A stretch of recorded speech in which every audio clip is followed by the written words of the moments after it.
Hey guys, thank you for coming to my video. Today on Bar-B-Keto, we are gonna make pulled pork nachos. Now, I don't have a pork shoulder that I actually smoked this time around, so I'm gonna have to improvise with some pulled pork that I got from Costco. So Costco sells really good pulled pork you can get in their little refrigerated section, but if you have some extra pulled pork around, it's nice to make a little bit of nachos with this. Now, the thing is that this is keto version of it, so there's gonna be some concessions. So keto generally, for those that don't know, keto means that you're eating basically a high fat intake, high protein intake, but minimal or no carbs at all. There's carbs in almost everything in life, but you wanna try to cut as much of that out. So instead of having chips for our nachos, we're gonna have some of these, which I know it's a little backwards in the video, but these are pork rinds. So they're tasty, okay? It's pork skin, but you know what? You're eating barbecue pork. I've seen people put whole pigs on the spit. So you know what? Pork rinds, I don't think are that far off from somebody that likes barbecue. So what we're gonna basically do, you would use your freshly made pork shoulder after you smoke it, you know, the next day or whatever. You're making dishes out of it. You're gonna take some of it and put it in a cast iron skillet that's piping hot. It doesn't have to be too crazy hot, but you know, heat up your cast iron skillet first. Put it in. The fat content from it, you don't really need any additional oil. You can put in some butter if you want, but not necessary. But just crumble it up, put it in the pan. And what you're trying to do is you're just trying to get some heat on the pork, warm it up a bit. Also, at the same time, I'm heating up my oven to about 400 degrees. And that's primarily just so that the cheese will melt really nice on it. Hopefully it'll kind of bake in there nicely. And then afterwards you can put on, you know, your toppings after you take it out of the oven. But for now, I just try to create a nice little layer of pork in the pan. Kind of start this process. The better your seasoning is on your cast iron pan, the better off you'll be.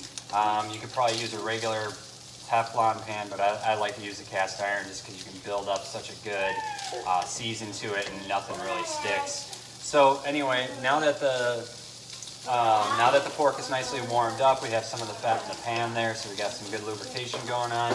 What I do from here is very simple. You just take whatever your favorite cheese is.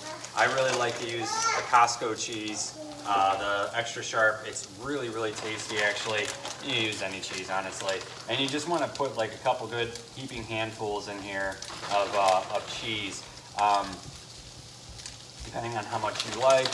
I like quite a bit, as you can see. Never go too light on the cheese. Okay, so we put it in the oven. As you can see, it's in there.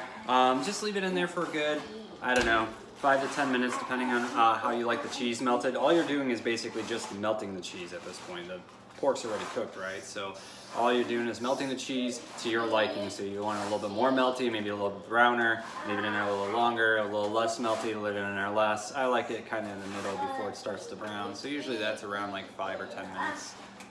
Just give or take. Just keep an eye on it, pull it out once you're done.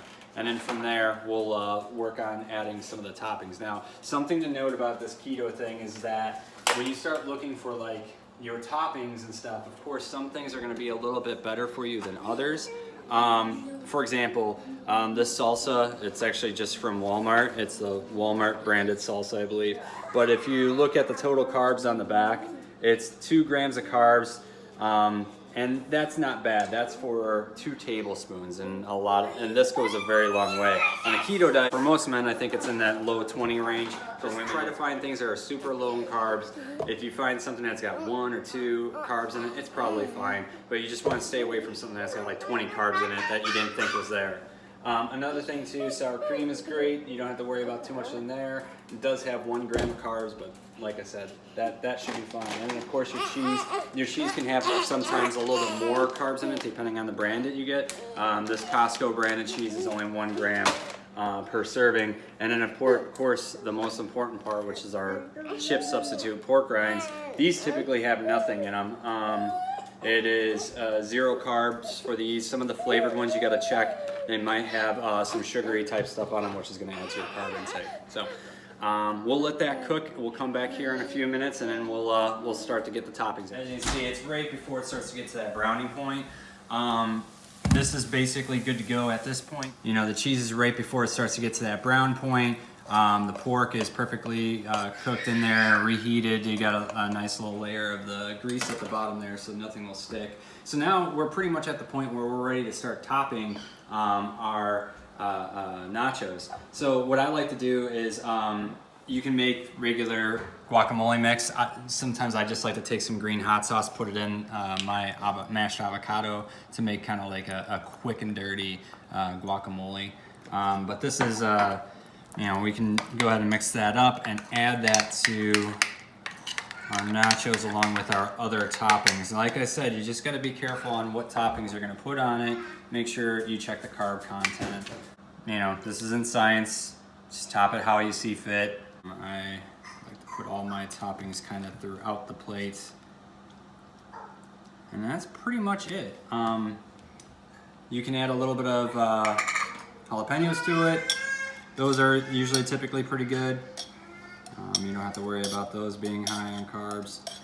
And then from there, this is kind of just like a family like pick apart type thing. You just grab your chosen pork rinds and just dig into it.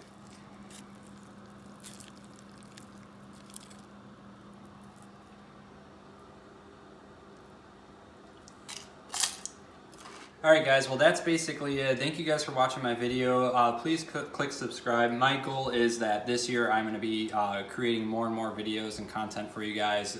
Usually barbecue related, smoke related, grilling related, those sorts of items. So please click subscribe and leave a comment down below. Thank you so much and have a great day.